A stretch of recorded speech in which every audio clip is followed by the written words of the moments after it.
It's a disaster zone down here.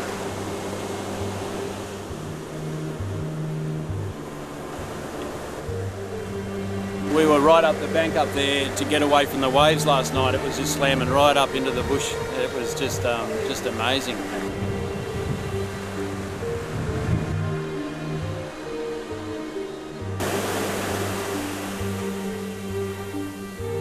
Yeah, it's a real pity. Some of these boats are people's pride and joys, and yeah, a lot of work and still big seas to come.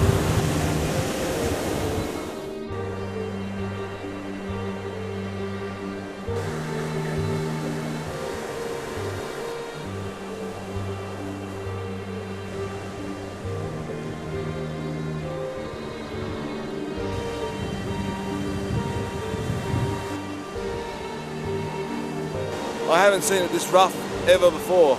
The combination of the 2 metre high tide and the very large seas meant that the beach was impassable last night. There's probably about $1 million worth of boats on the beach.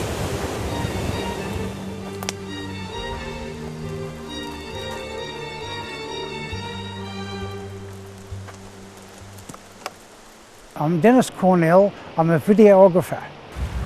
Tondy's sitting okay, but Element apparently is not out there.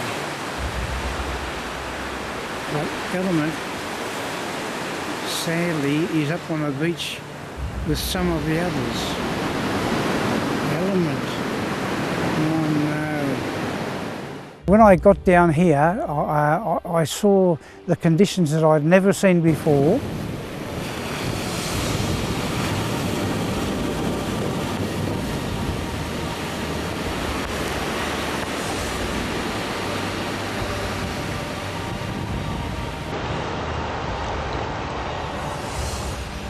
Seaweed all up the beach. It'll take a while to get rid of that again.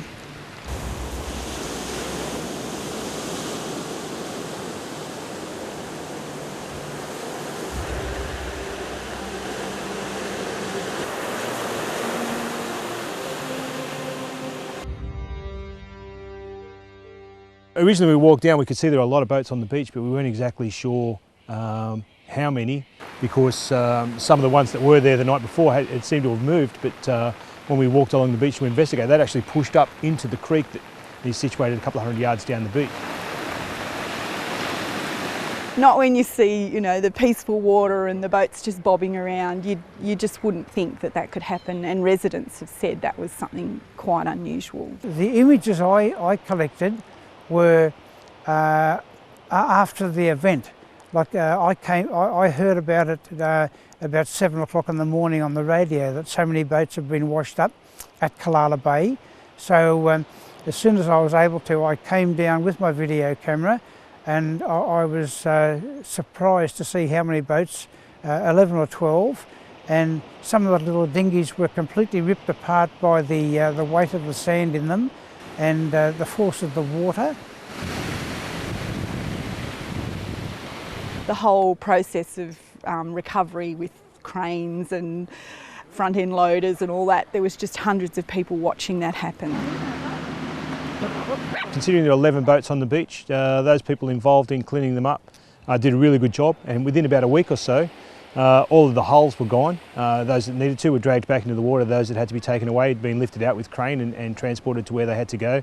And then the follow-up process from that was just the little bits of flotsam and jetsam, broken dinghies, etc. So that's all been done quite well. Wreckage of the dinghies. Beyond repair. A stainless steel chain. Must have been a link that gave away. This is where I live. I love Callala Bay, and if that's how Callala Bay is. I've seen so many retrievals of boats. It's only 9:20 something now, and high tide's around about 11 o'clock this morning. So they'll slide it down, and when the tide comes in, they will be able to float off. I felt a little bit lousy not getting in and helping, but I was trying to capture it all on video. But that's my little bit, because I'm very happy to share it with anyone who wants it.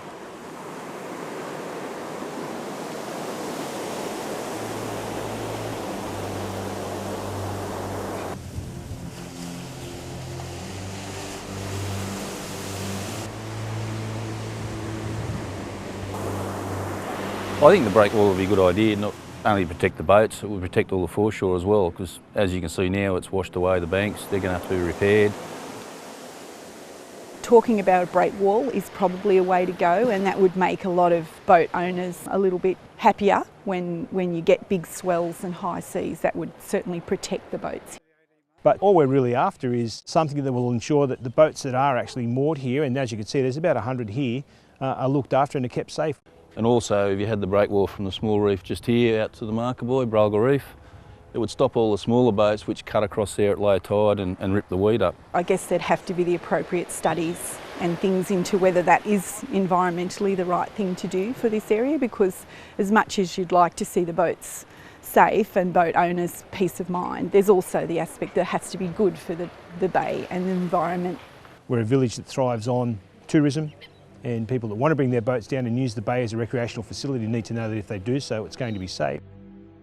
I don't think a marina is a good spot here for it anyway. Huskisson's got all the infrastructure, they've got the shops, they've got the club, they've got everything, all the services are there. I think we're asking a bit much for a marina here. It's probably not warranted, just a breakwall. I've not heard of any objection to a breakwall. I have heard of objection to a marina, and I tend to agree with that. It needs to stay the way it is, but a breakwall would be perfect.